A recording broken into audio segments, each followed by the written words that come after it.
प्यारे छात्रों, इससे पूर्व मुख्य अवधारणा के अंतर्गत समुदाय विषय पर विस्तृत रूप से चर्चा हुई थी।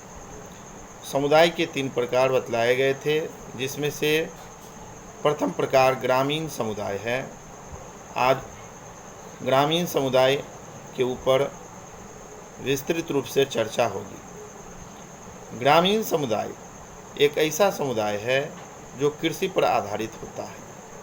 इसलिए स्मिथ ने ग्रामीण और कृषक को एक दूसरे का पर्यायवाची माना है। यहाँ का मुख्य व्यवसाय कृषि है। इसलिए नेल्सन ने कहा है कि ग्रामीण समुदाय में कृषि एक पारिवारिक व्यवसाय है। ये लोग कम गतिशील होते हैं। इसलिए चार्ल्स मैटकॉफ ने कहा है, जहाँ सब कुछ बदल रहा है वहाँ देहात स्थिर मालूम होते हैं। गांव के लोग कम जनसंख्या में होने के कारण आपस में प्राथमिक समूहों जैसा व्यवहार करते हैं। इसलिए बोगार्डस ने कहा है, ग्रामीण समुदाय वस्तुतः प्राथमिक समूहों का विस्तृत रूप है। ग्रामीण समुदाय में जहाँ धनी लोग हैं, वहीं मध्यम एवं गरीब भी हैं। इसलिए A.R. देसाई ने कहा है कि भारतीय ग्रामीण समाज परीक्षण के लिए एक विशाल प्रयोगशाला प्रस्तुत करता है। हम देखते हैं कि ग्रामीण समुदाय एक जैसी संस्कृति, एक जैसा खान पान होने के कारण D.N. मजूमदार ने अपनी पुस्तक caste and communication in an Indian village में गांव को एक जीवन विधि के साथ ही साथ एक अवधारणा के रूप में बताया है। ग्रामीण समुदाय की परिभाषाएं।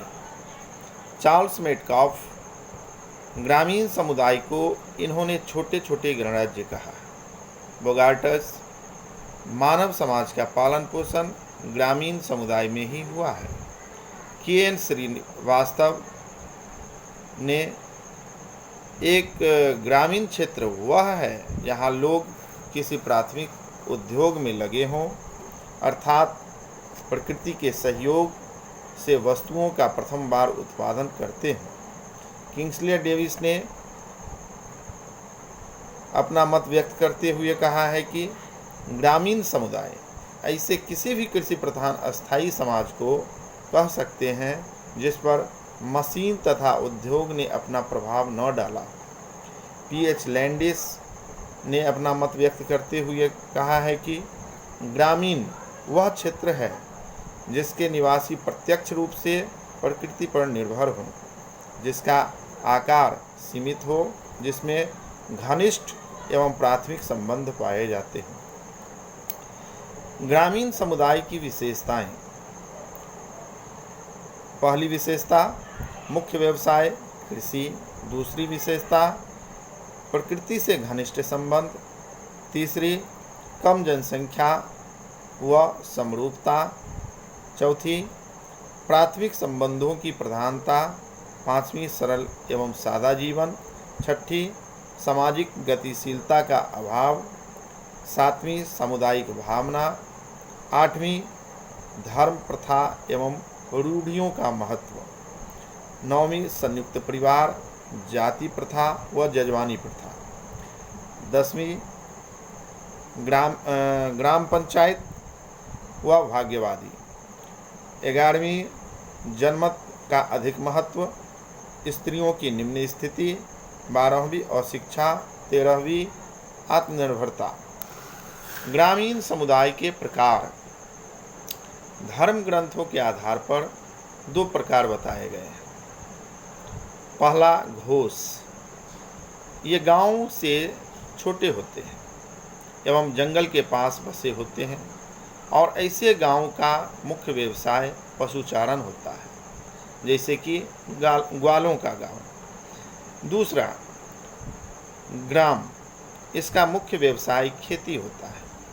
गांव के मुखिया को ग्रामिक कहा जाता था। 10 गांव के मुखिया को दासी कहा जाता था। 20 गांव के मुखिया को निशांती कहा जाता था। 100 गांव के मुखिया को सती कहा जाता था। 1000 गांव के मुखिया को ग्रामाधिपति कहा जाता था। Doctor SC. दुबे ने गांव के वर्गीकरण के 6 आधार बताए। पहला, आकार, जनसंख्या एवं भू क्षेत्र के आधार पर। दूसरा, प्रजातीय तत्व एवं जातियों के आधार पर। तीसरा, भूस्वामित्व के आधार पर। चौथा, अधिकार एवं सत्ता के आधार पर। पांचवा, दूसरे समुदाय से दूरी के आधार पर। और अंतिम रूप से छठा, स्थानीय परंपरा के आधार पर। तो ग्रामीण समुदाय के ऊपर विस्तृत चर्चा हुई।